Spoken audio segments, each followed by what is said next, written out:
Assalamualaikum warahmatullahi wabarakatuh. Waalaikumsalam warahmatullahi wabarakatuh.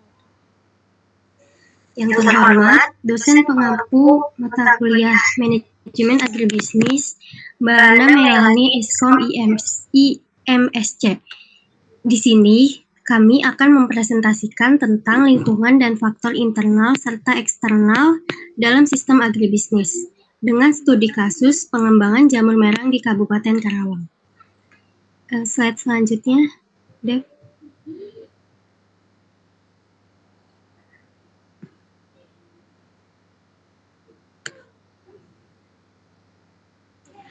Perkenalkan, saya Sabila Rizka selaku moderator dari kelompok 7.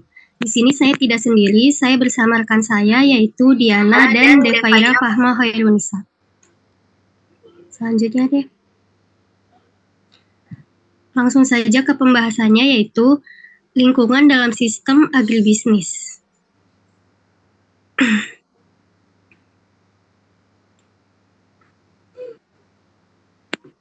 Sistem adalah suatu kesatuan yang terdiri atas komponen atau elemen yang dihubungkan secara bersama-sama untuk memudahkan aliran informasi dan energi atau mencapai suatu tujuan.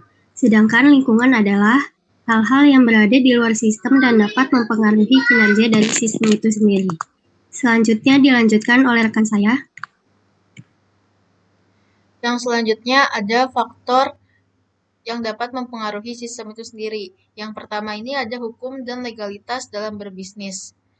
Lalu ada lingkungan bisnis dan strategi bisnis, kebijakan mikroekonomi pemerintah, perekonomian internasional, kebijakan makroekonomi pemerintah, dan faktor lingkungan lain. Selanjutnya, hukum dan legalitas dalam bisnis.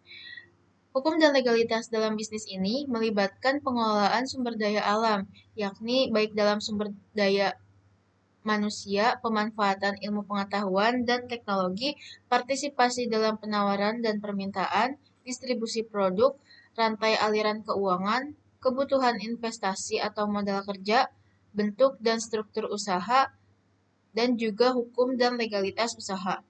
Manfaatnya ini yakni memfasilitasi pertumbuhan pasar, meningkatkan citra perusahaan, sehingga yang pertama memfasilitasi pertumbuhan pasar. Yang kedua, dapat meningkatkan citra perusahaan, sehingga meningkatkan kepercayaan konsumen dan pemangku kepentingan. Yang terakhir, ada melindungi dan memperkuat posisi produsen jika terjadi masalah, dapat menggunakan fasilitas tertentu yang disediakan oleh pemerintah atau swasta. Selanjutnya ada lingkungan dan strategi bisnis. Faktor yang terdapat pada lingkungan dan strategi bisnis ini yang pertama ada faktor lingkungan pengoperasian, yakni pesaing kreditor, karyawan, pemasok, dan pelanggan. Yang kedua, faktor lingkungan industri, yakni lingkungan industri itu sendiri. Yang ketiga, ada faktor yang merupakan hambatan masuk daya tawar pemasok, daya tawar pembeli terhadap barang substitusi, dan tingkat keterampilan. Faktor yang selanjutnya adalah kebijakan ekonomi pemerintah. Nah, kebijakan ekonomi ini dibagi menjadi dua.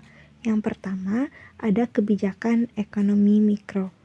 Kebijakan ekonomi mikro menjelaskan bagaimana cara mengalokasikan sumber daya secara efisien kepada konsumen di tingkat perusahaan industri dan rumah tangga untuk menjelaskan permasalahan seperti apa, bagaimana diproduksi, apa yang dikonsumsi, dan diterima oleh siapa hasil produksi tersebut.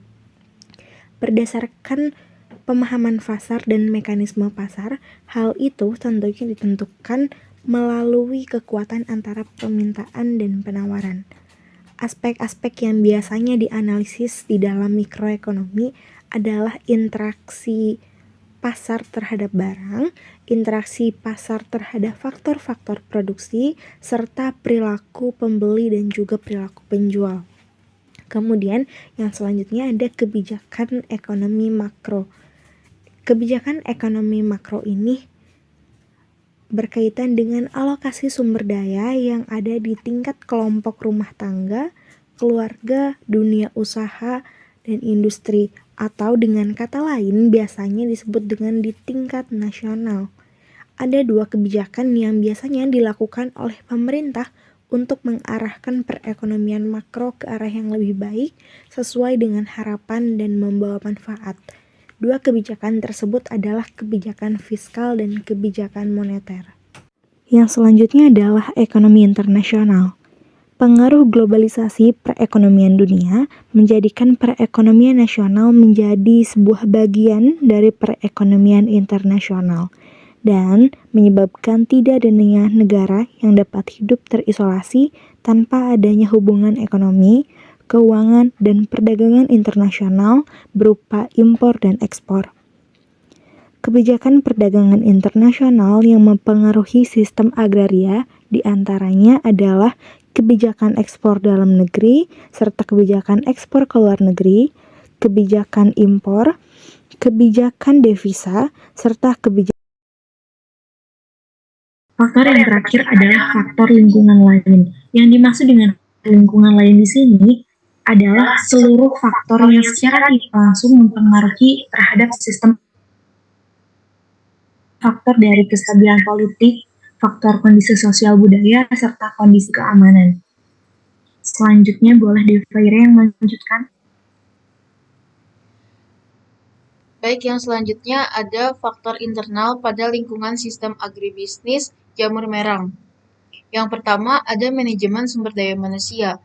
Kekuatan dalam faktor ini yakni menjadikan usaha tani jamur merang ini menjadi usaha turun-temurun, tetapi memiliki kelemahan yakni menjadikan usaha tani ini minimnya pengetahuan dan keterampilan manajerial petani, karena usaha yang turun-temurun ini lebih mengadaptasikan budidaya yang sesuai dengan kebudayaan yang ada pada keluarganya.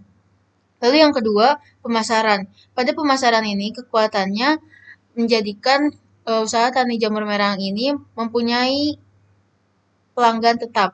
Tetapi kelemahannya karena dilakukannya masih di sekitar daerah usaha jamur merang, maka pemasarannya ini terbatas, tidak bisa dilakukan di luar daerah tersebut.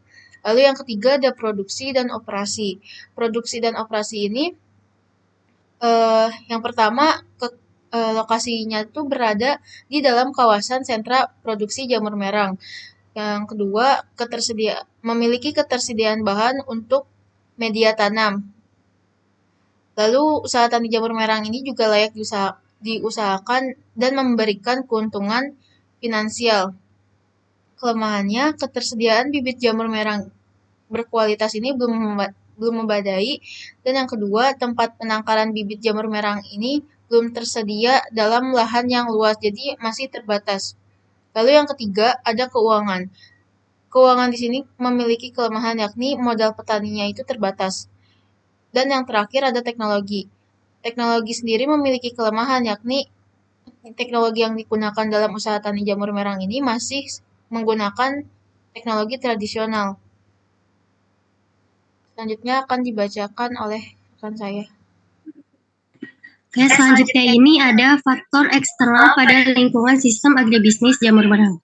Yang pertama itu ada lingkungan politik, pemerintahan dan hukum. Yang kedua ini ada lingkungan sosial, budaya dan demografi. Yang ketiga ini ada lingkungan ekonomi, dan yang terakhir ini ada lingkungan teknologi. Selanjutnya deh. Sekian presentasi dari kelompok kami, kurang lebihnya mohon dimaafkan. Wassalamualaikum warahmatullahi wabarakatuh.